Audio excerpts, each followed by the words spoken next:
So young Park crouched behind the blue trees and watched the male creature. 3 days had passed since it crashed in the sacred valley. 3 days since it broke the most important law of her people. She should have killed it on the first day.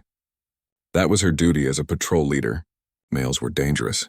Males brought war and death. Her teachers had told her this since she was small, but this male was strange. It did not act like the story said males should act. Every morning the male woke up early. It washed in the stream. It ate very little food. Then it worked on fixing things. Its broken ship. Its damaged tools. Even things that did not belong to it. Yesterday, it had found an old water channel that was blocked with rocks. The channel brought water to the sacred trees. It had been broken for many seasons. So Young's people had tried to fix it but failed. The male looked at the broken channel for a long time. Then it started moving rocks. Big rocks that should have been too heavy for one person. But the male was strong. It worked all day in the hot sun. When it was done, clean water flowed to the trees again. The trees seemed happier. Their leaves were brighter. Their flowers opened wider. So Young did not understand. How could a male creature help the sacred valley? It made no sense. She watched the male make its dinner. It cooked the food carefully over a small fire. It did not waste anything. When it was done eating, it cleaned everything and put the fire out with water. Then the male did something that shocked her. It sat by the stream and made music. It had a small wooden object. It blew air through it and made soft sounds. The sounds were like bird songs but different, sadder, more beautiful. The valley's own music answered. The wind in the blue trees sang along. The water in the stream bubbled in time with the melody. Even the small animals came closer to listen. So Young felt tears in her eyes. She had never heard anything so beautiful. When the music stopped, the male looked right at where she was hiding. "I know you're there," it said in a gentle voice. "You don't have to hide. I won't hurt you." So Young's heart jumped. It had seen her. How? She was the best scout in her unit. No one could find her when she did not want to be found. But she stayed hidden. She was not ready to face this strange creature. The male smiled. "That's okay. Take your time. I'm not going anywhere." It went into its tent and the valley became quiet. So Young ran back to her camp in the hills. Her team was waiting for her. 5 other female warriors, all loyal to the old ways. "Report," said Heejin Lee. She was young but very smart. The sacred spirit spoke to her sometimes. "The male is still alive," So Young said. "It has made a camp by the holy stream." "Why have you not killed it?" asked another warrior. So Young did not know how to answer. How could she explain what she had seen? How could she tell them about the music? "I am studying it," she said finally. "Learning its weaknesses, so we can destroy it properly." Hyojin looked at her with sharp eyes. "You have been watching for 3 days. How long does it take to learn how to kill one male?" "This male is different," So Young said. "It does not act like the stories say males act." "All males are the same," said the third warrior. "Evil, violent, destructive." But Hyojin held up her hand for silence. "Tell me what you have seen," she said to So Young. So Young told them everything. About the water channel, about the herd animal, about the music. She left nothing out. When she was done, the other warriors looked angry. "It tricks you," one said. "Males are clever. They pretend to be good. Then they attack when you trust them." "We should kill it now," said another, "before it can do more damage." But Heejin was quiet. She closed her eyes and listened to the wind. The sacred spirits whispered to her. When she opened her eyes, they were troubled. "The spirits are confused," she said. "They say this male brings change. But they do not know if the change is good or bad." "Change is always bad," said the first warrior. "The old ways are best. The old ways keep us safe." "The old ways say we should kill it," said another. "Yes," Hyojin said slowly, "but the spirits say to wait, to watch, to learn." So Young felt relief. She would not have to kill the male today. "I will continue watching," she said. "We will all watch," Heejin decided, in turns. But from far away. Do not let it see you, but So Young had already been seen, and she found herself wanting to be seen again. The next day, So Young returned to the valley alone. The male was working on something new. It had found pieces of the old metal buried in the ground, the metal that glowed from inside. The male was arranging the pieces in patterns, trying to understand what they were, how they worked. So Young knew what they were. Pieces of the ancient technology, from the time before. when her people were different, when they lived with males in peace. But that was forbidden knowledge. Only the highest leaders knew about the time before. Only they could speak of it. The male worked all morning. It was very careful with the ancient pieces. It treated them with respect, like they were holy things. At noon it stopped work and ate. Then it walked to the stream to wash. As it bent down to cup water in its hands, it spoke without looking up. "You can come closer if you want," it said. "I have food to share." And water. So Young's breath caught. It was talking to her again. Even though she was hidden better today. "I know you're hungry," the male continued. "I can hear your stomach growling from here." It was true. So Young had not eaten since yesterday. She had been too focused on watching. Slowly, carefully, she stood up from behind the rocks. The male turned and saw her. For a moment, they just looked at each other. So Young was tall and strong. Her skin was pale blue like winter sky. Her hair was silver and reached her waist. She wore the dark clothes of a scout. A long knife hung at her side. The male was shorter than her but broader. Its skin was brown from many suns. Its hair was black with streaks of gray. Its eyes were dark and kind. "Hello," the male said. "My name is Daeho." So Young did not answer. She could not speak to a male. It was forbidden. But Daeho did not seem upset. He smiled and pointed to a flat rock near the stream. "Please," he said, "sit. Rest." Against all her training, So Young found herself walking toward the rock. She sat down but kept her hand on her knife. Daeho brought her food. Dried fruit from his emergency supplies. Clean water in a metal cup. "It's not much," he said. "But it's good," So Young ate slowly. The food was strange but not bad. The water was cold and clean. Daeho sat on another rock nearby. Not too close. He seemed to understand that she was afraid. "This is a beautiful place," he said, looking around the valley. "I've never seen anything like it." So Young wanted to tell him about the valley, about its history, about why it was sacred, but she could not speak. "I'm sorry I'm here," Daeho continued. "I didn't mean to trespass. My ship broke down. I had no choice." He sounded truly sorry. Sad even. "I'll leave as soon as I can fix my ship," he said. "I don't want to cause trouble." So Young found her voice. "You cannot leave," she said quietly. Daeho looked surprised. "Why not?" "Males who enter the sacred valley cannot leave. It is the law." "What happens to them?" So Young's hand tightened on her knife. "They die." Daeho nodded slowly. "I see. And you're here to kill me?" "Yes. But you haven't done it yet." "No." "Why not?" So Young did not know how to answer. How could she explain that everything she believed was being turned upside down? "You are not what I expected," she said finally. Daeho smiled sadly. "What did you expect?" "Violence, anger, destruction." "I'm too old for violence," Daeho said. "Too tired for anger. And this place is too beautiful to destroy." They sat in silence for a while. The valley's music played softly around them. Finally, So Young stood up. "I must go. Will you come back?" So Young looked at him for a long moment. "I do not know." But even as she said it, she knew she would return. She had to understand this strange male who made music with the sacred valley, who fixed what was broken, who treated ancient things with respect. She ran back to the hills, her mind full of questions that had no answers. Behind her, Daeho went back to work on the ancient metal pieces. He was beginning to understand their purpose. They were parts of something larger, something important, something that could change everything. Daeho Kim felt the ship shake hard around him. Red lights flashed on every wall. The engine made a terrible screaming sound. He grabbed the control stick with both hands and tried to keep the ship steady. "Come on, you old bucket," he said to his ship. "Don't die on me now," but the ship was dying. Smoke filled the small cabin. The main engine was gone. The backup power was failing. Daeho looked out the front window and saw a green planet getting bigger and bigger. He was going to crash. At 61 years old, Daeho had crashed before. Many times. But this felt different. This felt final. He strapped himself tight in his seat and waited.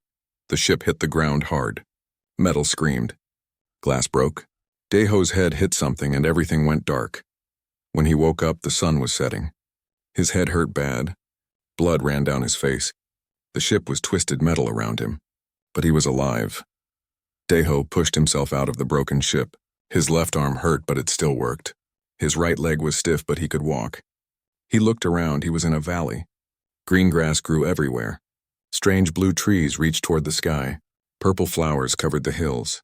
Water ran in a small stream nearby. It was the most beautiful place he had ever seen. The air smelled like honey and rain. Birds with bright red wings flew overhead. They sang songs he had never heard before. Small animals with silver fur watched him from behind the blue trees. Everything was peaceful. Deho had been a scout for 40 years. He had seen many worlds. Most were empty rocks or gas balls. Some had simple life. Very few had life like this. This place was special. He walked back to his ship. The radio was broken. The emergency beacon was dead. The food maker still worked, but not for long.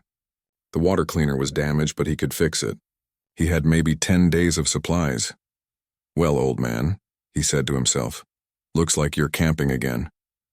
Deho pulled what he could from the ship: a small tent, some tools, emergency food bars, a first aid kit, water bottles, his old military jacket, some spare parts that might be useful.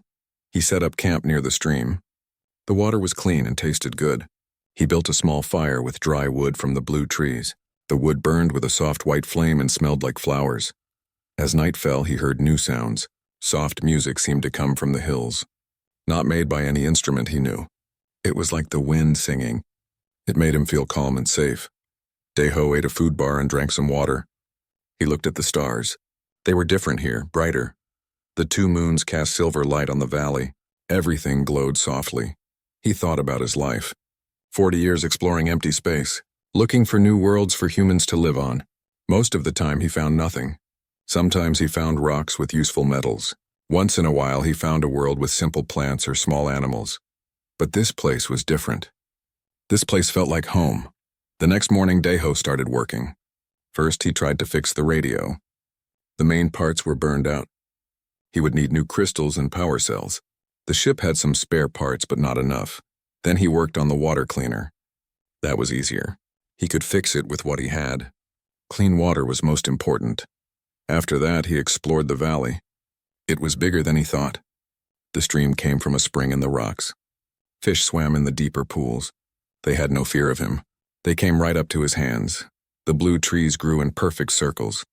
Inside each circle, the grass was different, softer, greener, like the trees were taking care of the land around them. Strange stone shapes stood on the hills. Not natural rocks. Someone had built them. They were smooth and curved, beautiful, old, very old. Deho found more things as he walked. Metal pieces buried in the ground. Not like any metal he knew.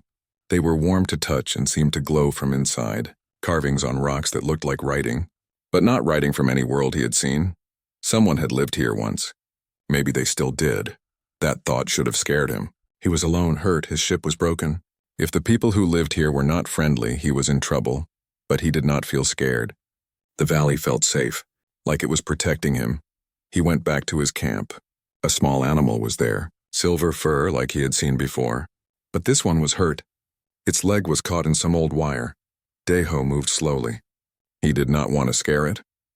The animal looked at him with big blue eyes. It did not run. "Easy there, little one," Deho said softly. "Let me help you." He cut the wire carefully. The animal's leg was bleeding but not broken. He cleaned the cut with water from his first aid kit.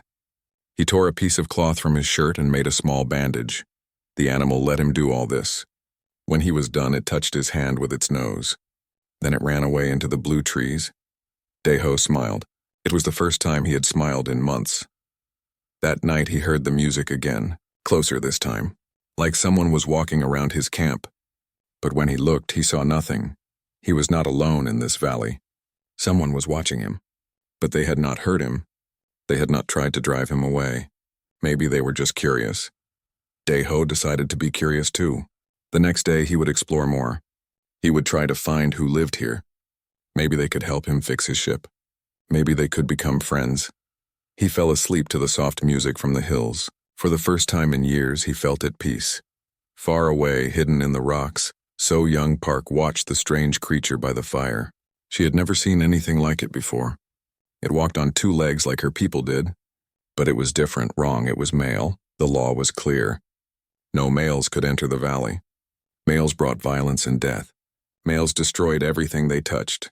That is what the old teacher said. That is what everyone knew. But this mail had not brought violence. It had helped the herd animal. It had made its camp neat and clean. It had not damaged the sacred trees or polluted the holy stream. So Young did not understand. Everything she had been taught said this creature should be evil. But it seemed gentle, kind. She would watch longer. She would learn. And then she would decide what to do.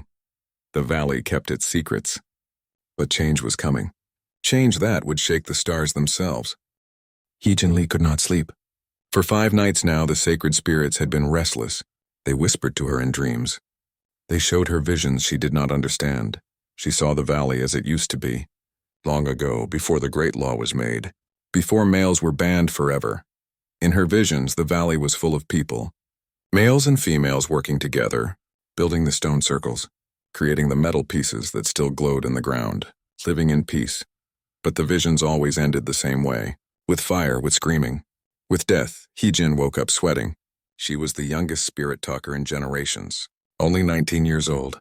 But the spirits chose her because she could see truth. Even when the truth was painful, she climbed out of her sleeping roll and walked to the sacred cave. Deep inside the mountain where the oldest secrets were kept, the cave was forbidden to most people. Only the highest leaders and the spirit talkers could enter. But Hee-Jin had been there many times. The spirits guided her feet in the darkness. At the back of the cave was a wall covered in writing. Ancient writing from the time before. Most of it was too old to read. But some parts were still clear. Hee-Jin lit a torch and read the old words. She had read them before but never understood them. Now with the male in the valley they started to make sense. In the beginning we were one people, the writing said, male and female together. We built great things. We reached for the stars. We were happy, but the destroyers came from beyond the sky. They turned brother against sister. They made us fight. They fed on our anger and fear. The war lasted 100 years. Cities burned. Families broke apart. Trust died. When the destroyers left, we were broken. The females blamed the males. The males blamed the females. We could not live together anymore. So the great separation began. The males were sent away. The females stayed in the sacred places. It was meant to be temporary, until healing could come, but the hurt was too deep. The separation became forever. The males became strangers, then enemies, then myths. We forgot that we were once one people. We forgot how to be whole. Hee-Jin read the words 3 times. Each time they made her more troubled. Her people had forgotten their own history. They believed males were naturally evil, but the truth was different. Males had been made into enemies by something else. Something from outside. She thought about So Young's reports. The male in the valley was not evil. It was gentle, kind. It fixed things instead of breaking them. Maybe the ancient writing was true. Maybe males were not the enemy. Hee-Jin looked deeper in the cave. Behind the writing wall was another chamber. She had never been inside before. It was sealed with old technology, but now the seal was glowing, responding to something. The male's presence in the valley was waking up the ancient systems. Hee-Jin touched the glowing seal. It opened with a soft sound. Cool air flowed out of the hidden chamber. Inside she found wonders. Machines that still worked after 10,000 years. Pictures that moved in the air. Books made of light, and in the center of it all a message, left by the last leaders of the United People. If you are reading this, the message said, then the healing time has come. A male has returned to the sacred valley. The ancient systems have awakened. Do not fear this. Do not fight it. The separation was meant to end. We were always meant to become one people again.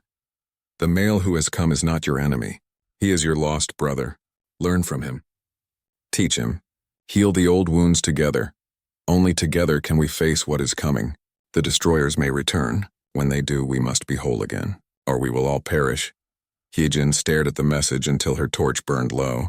Then she ran from the cave. She had to tell So Young. She had to tell everyone. But as she reached the camp, she heard new sounds. Ships in the sky. Many ships. The Imperial fleet had arrived. Yoon Hee-Choi stood on the bridge of her warship and looked down at the green planet. She was the supreme matriarch of the Valdrani Empire, ruler of 1,000 worlds, commander of the greatest military force in the galaxy. She was also very angry. Report, she said to her captain. The patrol detected a male presence in the Sacred Valley 5 days ago, the captain said. They were ordered to observe and report. They have not eliminated the threat. Why not? The patrol leader requested more time. She says the male is unusual. Yunhee's eyes flashed with cold fire. All males are the same. Violent, destructive, evil. There is nothing unusual about any of them. She had ruled for 300 years. In all that time, she had kept the empire safe by following the old laws. The most important law was simple. No males anywhere. Males were a disease. They spread war wherever they went. They corrupted everything they touched. The only cure was death. Prepare the bombardment ships, Yunhee ordered. We will burn the entire valley. Nothing will survive. Supreme Matriarch, the captain said carefully. The valley is sacred to our people. If we destroy it, better to lose one sacred place than let the male corruption spread, Yunhee said. Give the order. But before the captain could move, another ship appeared on the sensors. A human ship. Small but fast. They're hailing us, the communications officer reported. Ignore them, Yunhee said. They say they have a diplomatic proposal about peaceful first contact. Yunhee laughed coldly. Humans think they can talk their way out of everything. Destroy them too. But the human ship was already moving. It was fast. Faster than any Veldrani ship. It dove toward the planet before the warships could target it. In the valley, Daeho heard the ships overhead. He looked up and saw lights in the sky. Many lights. And they were getting brighter. So Young appeared beside him. She had been coming to talk with him every day for a week. Each time she stayed longer. Each time she seemed less afraid. You must hide, she said urgently. The Imperial fleet has come. They will destroy everything. What about you? Daeho asked. I will face judgment for not killing you sooner. Daeho saw the fear in her eyes. Not fear of death. Fear of disappointing her people. Fear of being wrong about everything she believed. Come with me, he said. My people are arriving. We can protect you. Your people? A new ship landed near the stream. Smaller than Daeho's broken scout ship, but in much better condition. The door opened and 2 humans stepped out. The first was a young man with military bearing. Min Ho Jang, a rescue pilot with 20 years of experience finding lost scouts. The second was older, distinguished, Seok Jin Woo, a diplomat who specialized in first contact situations. Daeho, Minho called out. Are you hurt? I'm fine, Daeho replied. But we have bigger problems. He pointed at the lights in the sky. More ships were arriving every minute. The entire valley was surrounded. Seok Jin looked at So Young with interest. This is one of the local people? Her name is So Young, Daeho said. She saved my life. Her people want to kill me for being here. Something about males being forbidden. Interesting, Seok Jin said. He stepped toward So Young with his hands open. Universal sign of peace. We come in friendship, he said in the common galactic language. So Young understood but did not answer. She was staring at Minho with shock. 2 males, she whispered. How is this possible? There are billions of us, Minho said gently. Male and female humans work together. We always have. That is impossible. Males destroy everything. They cannot work with anyone. Who told you that? Seok Jin asked. Before So Young could answer, Hyejin arrived. She was running and out of breath. So Young, she called. I found the truth. In the sacred cave. The ancient records. She stopped when she saw the human men. For a moment she just stared. The spirits told me you would come, she said finally. They have been showing me visions. Of the time before the separation. What separation? Seok-jin asked. Hyejin told them everything. About the ancient war. About the outside destroyers. About how males and females used to live together in peace. As she spoke, more ships landed in the valley. But these were not human ships. They were old Veldrani vessels, battered and worn. From them came people So Young had never seen before. They looked like her people, but different. Taller, broader, stronger. They were male Veldrani. Jihun Nam was the first to step out. He was old, ancient, but still proud. He had been waiting his whole life for this moment. Hello, sister, he said to So Young in the old Veldrani language. We have come home. So Young's world turned upside down. Male Veldrani existed. They had survived. They wanted to come home. Everything she had been taught was a lie. In the sky above, Yunhee watched the gathering in the valley with growing rage. Males and females together, working together, talking together. It was exactly what the ancient laws were meant to prevent. Fire on the valley, she ordered. Kill them all. But her captain hesitated. Supreme Matriarch, there are Valdrani females down there. And the ancient males have returned. If we fire on them, the ancient males are dead, Yunhee said. They have been dead for 10,000 years. But the ships... Fire now. The captain reached for the firing controls. But another voice stopped her. No, it was the ship's spirit talker, an old female who had served the Empire for 500 years. The spirits forbid it, she said. They say the time of separation is ending. They say we must not interfere, and he spun around in fury. I am the Supreme Matriarch. I decide what the spirits want. The spirits speak for themselves, the old woman said calmly. And they say the ancient prophecy is being fulfilled. Deho sat by the stream and looked at the faces around him. Humans, female Valdrani, male Valdrani, all gathered in the sacred valley, all trying to understand what was happening. Jihun Nam, the leader of the exiled males, sat across from him. The old Valdrani was almost 400 years old. His eyes held centuries of pain. Tell me about the chase, Jihun said quietly. How long have they been hunting you? Deho thought back. 60 years. Maybe more. I was a young man when it started. You did not know why they chased you? No, I was just a scout, looking for new worlds for humans to settle. Every time I found a good planet, Valdrani ships would appear. They would chase me away. Sometimes they would shoot. So Young looked troubled. We were ordered to keep humans away from our space. But we were never told why. Because the Supreme Matriarch feared this day, Jihun said. She knew that humans were different, that they might bring males and females together again. Heejin was studying the ancient metal pieces that Deho had found. She touched them gently and they glowed brighter. These are memory stones, she said. They hold the history of our people, but they only work when males and females touch them together. Show us, Seokjin said. The human diplomat was fascinated by everything he was learning. Heejin held out her hand to Deho. Will you help? Deho took her hand. Together they touched the largest memory stone. Light filled the air around them. Images appeared like ghosts. The history of the Valdrani people played out before their eyes. They saw the old times, when the Valdrani were one people, cities that reached to the clouds, ships that sailed between stars, art and music and science beyond anything that existed now. They saw the destroyers arrive, strange beings from another galaxy. They fed on conflict and pain. They came to every world and turned people against each other. They were called the Devourers, the memory stone whispered in an ancient voice. They ate civilizations from the inside out. The images showed the Great War. Brother fighting brother, sister fighting sister. The Devourers growing stronger with every battle. The war lasted 100 years, the voice continued. When it ended, the Devourers left. But we were broken. We could not trust each other anymore. The separation began. Males sent to distant worlds, females keeping the home worlds. It was meant to be temporary. But time passed and the hurt never healed. The males built a new civilization in exile, the voice said. They remembered the old ways. They waited for the time when they could return home. And the females? Minho asked. The females forgot. They made new stories to explain the pain. They said males were evil, that males brought war. It was easier than remembering the truth. The images faded. The memory stone went dark. Everyone sat in silence for a long time. So you have been running from us for 60 years, So Young said to Deho, and we have been chasing you because we forgot who you really were. Not just me, Deho said. All humans. We've been trying to explore the galaxy for 300 years. Every time we find something good, someone chases us away. Valdrani, Krelans, Zephyrians, dozens of species. Because they are all afraid, Jihun said.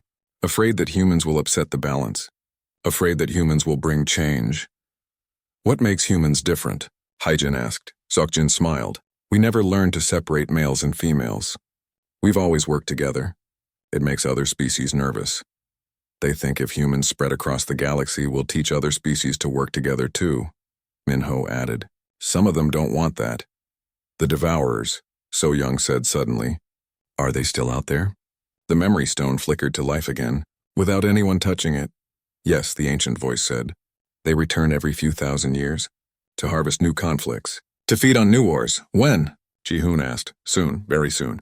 The signs are already visible. Species fighting, empires growing, trust breaking down. Deho felt a chill run down his spine. Is that why I ended up here? In this valley? You were guided, the voice said, by the last free spirits of the galaxy. They have been preparing for this moment. The moment when the separated peoples come together again. Other species helped me, Deho realized. When the Valdrani chased me, someone always warned me. Gave me fuel, helped me escape. The resistance, Ji-hoon said. We have allies. Secret ones, species that remember the old times, before the great separations. How many species are split like yours? Seokjin asked. Most of them. The Devourers were very thorough. They turned males against females, young against old, believers against non-believers, workers against leaders. Every species has some great division. Except humans, Heejin said. Except humans. You came from a world the Devourers never visited. You still remember how to be whole. More ships were landing in the valley now. Word was spreading across the galaxy. The long exile was ending. The time of reunion had begun, but in orbit above them, Supreme Matriarch Yoon-hee was not giving up. Prepare the final weapon, she told her fleet commanders. We will crack the planet open if we have to. Supreme Matriarch, one commander said, if we use the planet cracker, we will kill billions of our own people. Better that than let this corruption spread, Yoon-hee replied. The old ways must be preserved, but her fleet was changing. Ship by ship, crews were refusing orders. The spirit talkers on each vessel were sharing the truth. The ancient memories were awakening. A mutiny was beginning. On the surface, Deho watched new arrivals with wonder. Krelans who had not seen their lost castes for millennia. Zephyrians whose warrior and scholar clans were meeting for the first time in ages. Dozen of other species coming to witness the great reunion. They're all coming, he said to So Young. Everyone who was split apart. The Devourers must know, she replied. They will try to stop this. Let them come, said a new voice. Everyone turned. A ship had landed that was different from all the others. Ancient beyond measure, made of materials that seemed to glow with their own light. From it stepped beings that none of them had ever seen before. Tall, graceful, with eyes that held the wisdom of eons. We are the Guardians, their leader said. We have been waiting for this day since the last age ended. Who are you? Seokjin asked. The first people. From the time before the Devourers came to this galaxy, we hid when they arrived. We waited while they fed. We prepared for their return. Are they coming back? Minho asked. They are already here. Their advanced scouts have been stirring up conflicts across the galaxy, preparing the feast. How do we stop them? So Young asked. The Guardian smiled. By being whole again. By working together. The Devourers feed on division. They cannot digest unity. That's why they always separate species, Hyejin said. Broken people are easier to consume. Exactly. But when people come back together, when they remember how to work as one, the Devourers starve. Deho looked around the valley. Dozens of species were here now.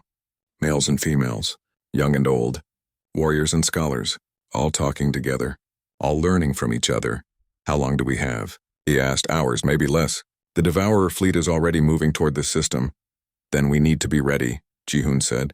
All of us. Together. What can we do? So Young asked. We are just people. They are something else. We are not just people, the Guardian said. We are every species in the galaxy working as one. That is a power the Devourers have never faced before.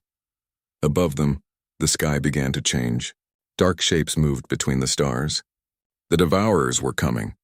But for the first time in galactic history, they would not find a divided galaxy waiting for them. They would find something new. Something united, something that could not be consumed. The age of separation was ending. The age of unity was about to begin, and at the center of it all was a 61-year-old human scout who had spent his life running from enemies he never understood. Now finally, he could stop running. Now he could fight back. The sky above the sacred valley turned black. Not the natural darkness of night, but something deeper, something hungry. Deho stood with the others and watched the Devourer ships descend. They were huge, larger than anything he had ever seen, made of what looked like living shadow that ate light itself. How many? He asked the Guardian. 50,000 ships. Maybe more. They have been gathering for decades. All around the valley, the united species prepared for battle. But this would not be a battle fought with weapons. This would be something else entirely. Remember, the Guardian said to everyone. The Devourers feed on conflict. If we fight them with violence, we give them exactly what they want. Then how do we fight them? So Young asked. With unity. With cooperation. With everything they cannot digest. The first Devourer ship landed at the edge of the valley. It was the size of a small mountain. Dark tendrils reached out from it, tasting the air, searching for the familiar flavors of fear and anger and hate. But they found something else, something new. Humans and Valdrani working together to set up defensive positions, not to shoot at enemies but to protect each other. Males and females of dozens of species sharing food and water and tools. The tendril recoiled as if burned. From the ship came a voice like grinding stone. This is unexpected. Where is the division? Where is the fear? A figure emerged from the darkness. The Devourer commander. It was tall and thin, with too many arms and eyes that held no light. Where it walked, the grass died. Greetings, Seokjin said, stepping forward. The human diplomat showed no fear. We welcome you to our gathering. The Devourer tilted its head. Welcome? You should be cowering. You should be blaming each other for our arrival. Why would we do that? Heejin asked. She stood beside Seokjin, male and female. Human and Valdrani, united. Because that is what you always do. Every species we have visited for 1,000,000 years. They point fingers. They fight each other. They make it easy for us. We're not like other species, Minho said. All species are the same. All organic life follows predictable patterns. Watch us, Daeho said simply. And the Devourers watched. They watched humans share their food with people they had never met before. They watched Valdrani males and females working together for the first time in 10,000 years. They watched dozens of species that had been enemies for millennia, teaching each other new skills. They watched So Young take Daeho's hand and show him how to read the ancient writing on the memory stones. They watched Ji-hoon and Yoon-hee meet face to face and forgive each other for centuries of pain. The Supreme Matriarch had finally come down from her ship. When she saw the exiled males alive and healthy, when she heard the true history from the memory stones, her anger melted away. She wept for the first time in 300 years. The Devourers watched all of this and felt something they had never felt before. Hunger pangs. They were starving. This is impossible, the commander said. Organic life cannot sustain cooperation on this scale. It always breaks down, always leads to conflict. Not if you try hard enough, Daeho said. Not if you remember that cooperation is stronger than conflict. Cooperation is an illusion, a temporary state before the inevitable return to war. Prove it, So Young challenged. The Devourer commander reached out with its dark energy. It tried to plant seeds of discord, old fears, ancient resentments, tiny doubts that would grow into suspicion and eventually hatred. But the seeds would not take root. Every time someone felt a flicker of doubt, someone else was there to offer support. Every time fear began to grow, trust was there to counter it. Every time the old divisions tried to reassert themselves, the new unity held firm. The Devourers had never encountered anything like it. You are ruining everything, the commander said, and for the first time its voice held emotion, frustration, even fear. We're not trying to ruin anything, Hyejin said gently. We're trying to heal. Healing is impossible. Division is the natural state of all life, says who? Asked a new voice. Everyone turned. More ships were arriving. But these were not Devourer vessels. These were ships from every corner of the galaxy. Species that had heard about the Great Reunion. People who wanted to be part of something new. The voice belonged to Yuna Shin. She stepped out of a sleek human diplomatic vessel. She was young, maybe 30 years old, with bright eyes and a confident smile. Daeho, she called out. The old scout's face lit up. Yuna? What are you doing here? Rescuing you, apparently. Though it looks like you've done pretty well on your own. She walked over and hugged him. Hello, father. This is my daughter, Daeho said to the others. She's a diplomat with the Human Unity Council. Former diplomat, Yuna corrected. I've just been promoted. I'm now the first human ambassador to the Galactic Cooperative. What Galactic Cooperative? The Devourer commander asked. Yuna smiled. The one we're forming? Right here. Right now, she gestured to the valley. Hundreds of ships from dozens of species. Thousands of beings working together. Building something new. We're calling it the Unity Accords, she continued. Every species that was split apart is coming back together. Every old conflict is being resolved. Every ancient enemy is becoming a friend. That will not last, the commander said desperately. It never lasts. Give it time and they will turn on each other. Will we? So Young asked the others, a chorus of voices answered. Humans, Valdrani, Krelans, Zephyrians, dozens of others, all saying the same thing. No. Never. We are stronger together. Unity is our strength. The Devourer commander took a step backward. Its dark energy was flickering. Weakening. You are making us sick, it said. Good, said the Guardian. It's about time someone did. More Devourer ships were landing now. But they were not coming to attack. They were coming to retreat. The entire fleet was gathering in the valley, preparing to leave. This galaxy is poisoned, the commander announced. We cannot feed here anymore. Where will you go? Deho asked. To find new hunting grounds, new species to divide, new conflicts to harvest. What if we came with you? Yuna said suddenly. Everyone stared at her. Even the Devourers looked shocked. What? The commander asked. What if we sent ambassadors with you, to the next galaxy you visit, to show them what we've learned here, and that would be catastrophic for your kind, the Guardian finished. If unity spreads to other galaxies, if cooperation becomes the norm instead of conflict, your species will starve to death. The Devourer commander looked around the valley one more time. At humans and aliens working side by side, at ancient enemies sharing resources. At a future it could not digest, we will leave, it said finally. We will not return to this galaxy. Promise? So Young asked. We promise. But know this. You have doomed yourselves. Without conflict to drive you forward, you will grow weak. You will stagnate. You will fall. We'll take that risk, Deho said.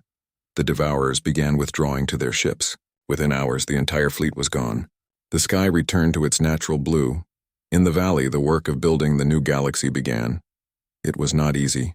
Old habits died hard. Ancient prejudices took time to overcome. There were arguments and disagreements and moments when it seemed like the old divisions might return. But every time that happened, someone would remember Deho's words. Cooperation is stronger than conflict, or So Young's example of reaching across an impossible divide, or the memory stone's reminder of what they had once been and could be again. The Sacred Valley became the capital of the new galactic cooperative. Deho's simple camp by the stream was preserved as a monument, a reminder that sometimes the biggest changes start with the smallest actions. Deho himself became something he had never expected to be. A hero, a symbol, the man who camped in their valley and changed everything. But he preferred his new job. He was the first director of galactic scouting. His mission was to find species that were still divided, still struggling with ancient separations, and to help them heal. So Young worked with him. Together, they traveled to hundreds of worlds, showing people that unity was possible.